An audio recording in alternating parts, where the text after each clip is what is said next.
بسم اللہ الرحمن الرحیم ایاک نعبد و ایاک نستعین۔ پہلے تو میں یہ ہمارے بار سے یہ جو ہمارے وکیل نے ابھی بات کی کہ یہاں ہونا چاہیے ہائی کورٹ فیصلہ آباد میں بالکل آپ سے متفق ہوں، ہر ڈویژن کے اندر ہونا چاہیے۔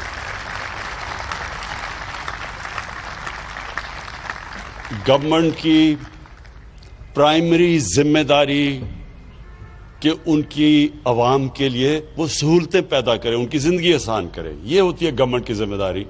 تو میں تو بالکل اس میں بلیو کرتا ہوں کہ ہم ڈیوالو کریں، لوگوں کو دور دور جانا نہ پڑے، گھر بیٹھے بیٹھے ان کو چیزیں ہوں جو انشاءاللہ جو لوکل گورنمنٹ سسٹم ہم نیا لے کے آ رہے ہیں، یہ پاکستان کی تاریخ میں سب سے بہترین، سارے ہم نے اپنی ماضی کے تجربے جو لوکل گورنمنٹ کے دیکھ کے تو ایک ایسا سسٹم لے کے آ رہے ہیں کہ آپ سب کو خوشی ہوگی کہ پہلی دفعہ آپ کے جو شہر ہیں، فیصل آباد مثلا جو شہر ہے، یہ کبھی بھی ایک ذہن میں ڈال لیں کہ ایک پروونشل ڈیولپمنٹ فنڈ سے یہ کبھی شہر ٹھیک نہیں ہو سکتا۔ نہ لاہور، اگر ہم یہ سمجھیں کہ جو ڈیولپمنٹ فنڈ پنجاب کا اس سے لاہور چلائیں گے، اگر آپ لاہور کے اوپر پیسہ خرچ کریں گے باقی پنجاب کے علاقے پیچھے رہ جائیں گے۔ ساری دنیا کے اندر جو شہر ہوتے ہیں جو کامیاب، میں آپ کو دنیا کے ماڈلز بتا رہا ہوں کہ لنڈن ہے، نیو یارک ہے، پیرس ہے، بلکہ تہران میں نے جو جا کے دیکھا، اور بلکہ اب ممبئی کے اندر بھی وہی سسٹم ہے۔ سب شہروں کے اپنے، اب وہ شہر اس طرح چلتا ہے جس طرح ایک ملک چل رہا ہے، اس کا اپنا میئر ہوتا ہے، الیکٹڈ میئر ہوتا ہے، جس طرح لنڈن کا میئر الیکٹڈ ہے، اس کی پھر پوری کیبنٹ ہوتی ہے، تو سارے لنڈن کے مسئلے لنڈن میں حل ہوتے ہیں اور وہ پھر اپنے پیسے اکٹھے کرتا ہے۔ اب فیصل آباد جیسا شہر پاکستان کا امیر ترین شہر ہے، لیکن اس کو ڈپینڈ کرنا پڑتا ہے پنجاب سے۔ جب گورنمنٹ سے پیسے آئیں گے تو تب سڑکیں ٹھیک کریں گی، تب ہاسپٹل بنیں گے، تب یونیورسٹی بنے گی۔ ایسے ماڈرن سٹیز نہیں چلتی۔ تو ہمارا جو سسٹم ہے کہ ہر شہر کا اپنا الیکشن ہوگا، میئر کا ڈائریکٹ الیکشن ہوگا، انڈائریکٹ الیکشن نہیں ہوگا کہ پہلے یونین کاؤنسل کا الیکٹ ہو پھر وہ کریں، اس کے اندر پیسہ چل جاتا ہے بدقسمتی سے، وہ پیسے دے کے وہ بن جاتے ہیں، وہ بڑا سسٹم فیل ہو چکا ہے۔ ڈائریکٹ الیکشن میئر کا ہوگا، پھر میئر اپنی کیبنٹ سلیکٹ کرے گا، اس کے اندر ایکسپرٹس ہوں گے، پانی کے ایکسپرٹس ہوں گے، اس کے اندر ایجوکیشنسٹ ہوں گے، تو وہ شہر ایک پوری طرح ایک سیلف سسٹیننگ شہر بنے گا اور پھر اپنے پیسے اکٹھے کرے گا۔ تو اس کے لیے یہ بھی ہے کہ اتنے بڑے بڑے شہروں میں اپنا ایک ہائی کورٹ بننا چاہیے تاکہ اپنے مسئلے آپ کے یہاں ہی حل ہو۔ اچھا جی، میں اب آپ کے سامنے فیصل آباد کے سامنے، کیونکہ آپ پاکستان کا جس طرح مینچسٹر کہتے ہیں، انشاءاللہ ایک دن مینچسٹر کہے گا کہ وہ فیصل آباد ایک شہر تھا جو ہمارے اوپر بیس ہو کے تو ہمارے سے آگے نکل گیا۔ تو آپ کو تو بس سوچنا چاہیے، سوچ بڑی، انسان کو بڑی سوچ رکھنی چاہیے۔ دیکھیں، پہلے تو میں آپ کو اپنی پالیسی بتا دوں کہ میں کیا سمجھتا ہوں کہ ملک کے لیے کیا پالیسی ہونی چاہیے، اس ملک کو ہم نے کیسے اٹھانا ہے۔ اس وقت تو ہم نے یہ سوچنا نا کہ ایک پاکستان جس کے اوپر تاریخی قرضے چڑھے ہوئے ہیں، پاکستان کی تاریخ میں جو ہمیں 2018 کا پاکستان ملا، پاکستان کی تاریخ میں کبھی اتنا زیادہ قرضہ ملک پہ اندرونی اور بیرونی کبھی اتنا قرضہ نہیں چڑھا ہوا تھا، کبھی اتنے بڑے خسارے نہیں تھے۔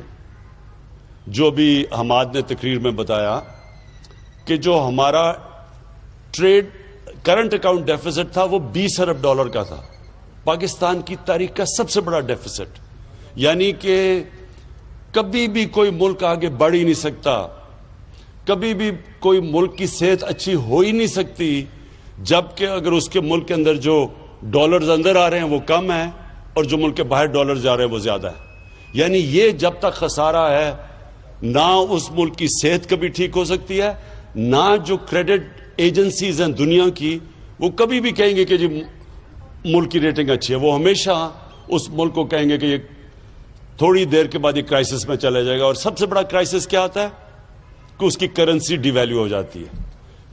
جتنا بڑا آپ کا کرنٹ اکاؤنٹ ڈیفیسٹ اتنا پریشر آپ کی کرنسی پہ پڑتا ہے اور جب کرنسی گرتی ہے تو کیا ہوتا ہے؟ مہنگائی آ جاتی ہے. ہمیں بڑا برا بھلا کہا گیا جی مہنگائی کا، لیکن پوچھیں کہ مہنگائی کے پیچھے وجہ کیا تھی؟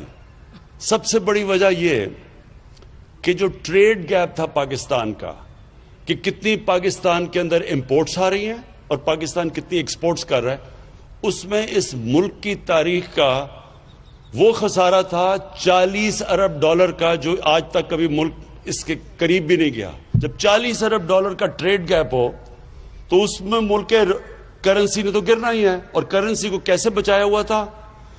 پہلے ہی ہمارے پاس ریزروز کم تھے، فورن کرنسی ریزروز.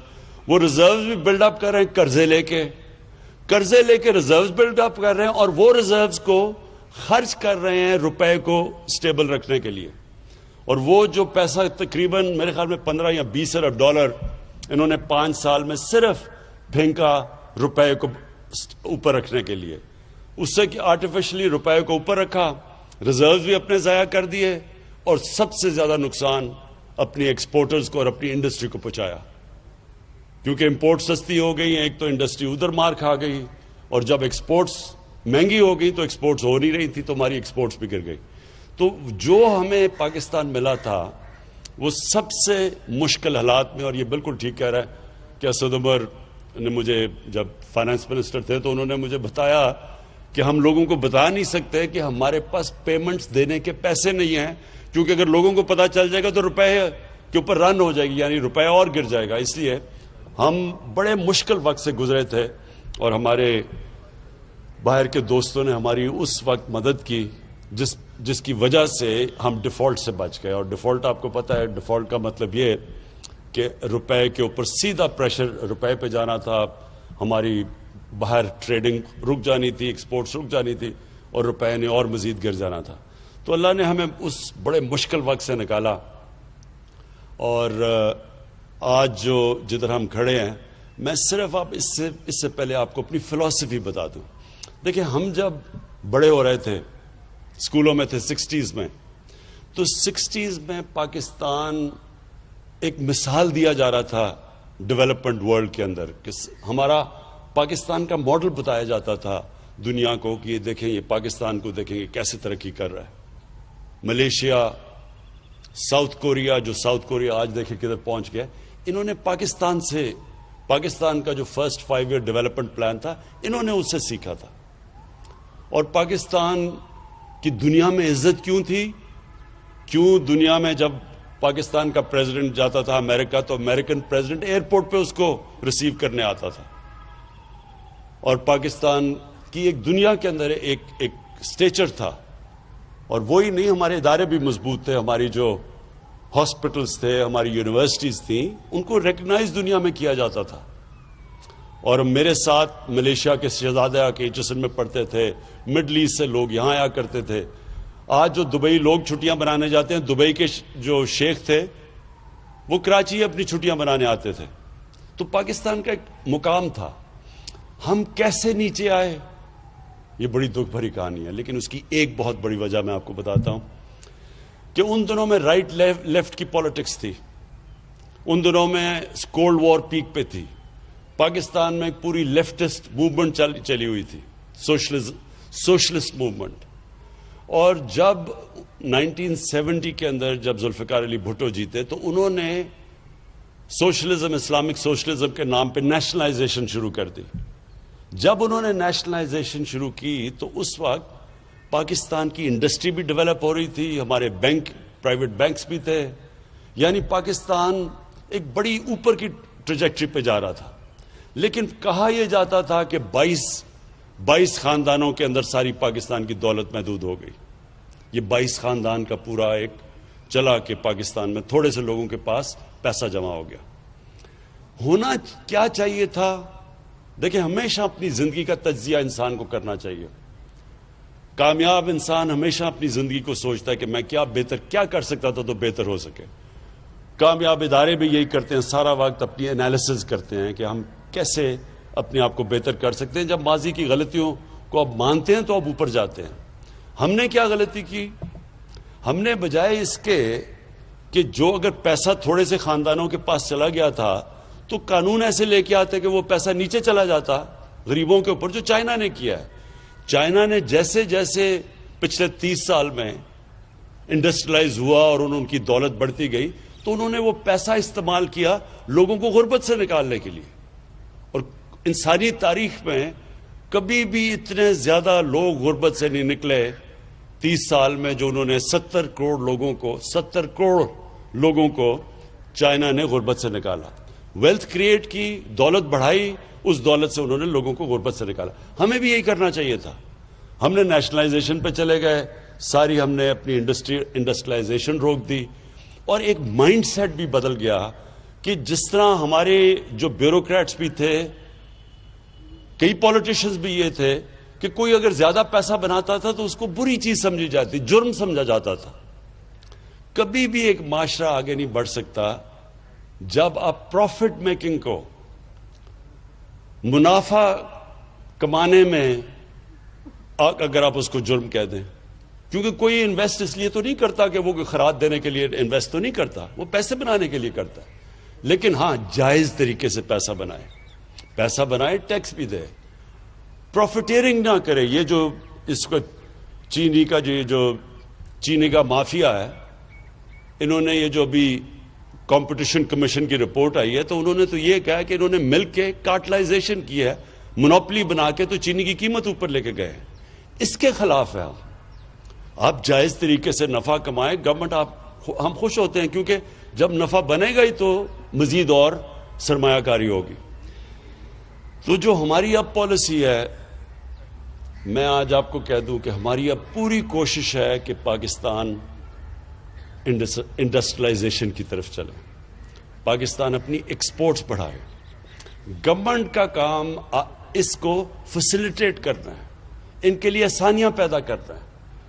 یہ جو بھی حماد نے کہا ایز آف ڈوئنگ بزنس، اس میں سارا وقت اب ہماری گورنمنٹ کام کر رہی ہے کہ کیسے ہم اپنے بزنس کمیونٹی، اپنے سرمایہ کاروں کے لیے آسانی کریں تاکہ وہ سرمایہ کاری کریں، تاکہ نوکریاں پیدا ہوں، تاکہ ہم روزگار بڑھائیں اور تاکہ ہم غربت کم کریں. تو یہ جو سائیکل تب ہوگا جب ہم اپنی انڈسٹریل کلاس کے لیے آسانیاں پیدا کریں گے. تو ایک تو وہ بھی ہم کر رہے ہیں. ایف بی آر کے اندر اس وقت مسلسل ایک ریفارم پروسیس چل رہا ہے، آٹومائزیشن کی طرف جا رہے ہیں، ٹیکنالوجی کو استعمال کر رہے ہیں تاکہ یہ جو بیچ میں سے یہ جو ہیومن انٹریکشن کم ہو، تاکہ جو رشوت لی جاتی ہے اور جو ہراسمنٹ کی جاتی ہے وہ کم ہو. تو یہ مسلسل اب ہماری ایک جدوجہد چل رہی ہے. جو ہم نے انسینٹیوز دی اپنی ایکسپورٹرز کو، مجھے بڑا اللہ کا شکر کرتا ہوں کہ اس کا نتیجہ آ گیا، ہماری ایکسپورٹس بڑھنی شروع ہو گئی ہیں. ہم ایک مشکل وقت میں، یعنی یہ جو کرونا کا جو یہ پچھلے 6 مہینے گزرے ہیں، یہ ساری دنیا کے اوپر ایک مشکل ترین وقت سے دنیا گزری ہے. اس سے اللہ کا کرم ہے کہ ہم نے جو فیصلے کیے اس مشکل وقت میں، ہم نے اپنے غریب لوگوں کو بھی بچا لیا، یعنی بچا لیا بنسبت باقی ملکوں میں جو ہو رہا ہے، جو ہندوستان میں ہو رہا ہے. اس وقت ہندوستان میں غربت بڑی تیزی سے اوپر گئی ہے. ہم نے جو فیصلے کیے اس سے ہم نے اپنے غریب لوگوں کو بھی بچا لیا، اور اس کے علاوہ ہم نے اپنی انڈسٹری کو بچا لیا، ایکسپورٹرز کو بچا لیا.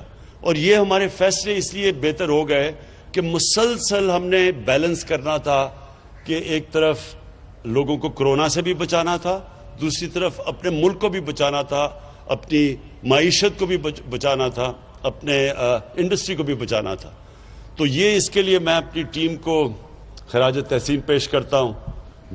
جو کرونا کی ہماری جو NCOC بنی ہوئی تھی، مسلسل ہمیں انہوں نے ایکسپرٹس کے ساتھ مسلسل ہمیں فیڈ بیک دیتے رہے، اس کے لیے ہمارے فیصلے اچھے ہوئے.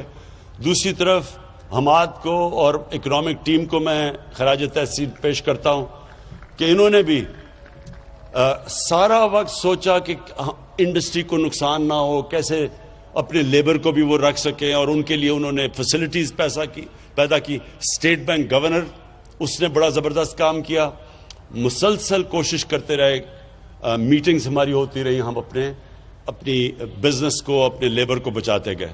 تو اس لیے آج یہ ٹھیک کہتے ہیں حماد کہ WHO نے، ورلڈ ہیلتھ آرگنائزیشن نے آج پاکستان کی مثال دی ہے کہ وہ چند ملکوں میں سے جنہوں نے سب سے بہترین نیویگیٹ کیا کرونا کے دنوں میں. ویسے میں یہ ضرور کہہ دوں کہ ابھی ایک سیکنڈ ویو آ رہا ہے, ہم دیکھ رہے ہیں کہ کیسز پھر سے بڑھ رہے ہیں, اور اس لیے آج ہم نے یہ باہر چھوٹی فنکشن کی اور 300 لوگوں سے زیادہ فنکشن نہیں ہے.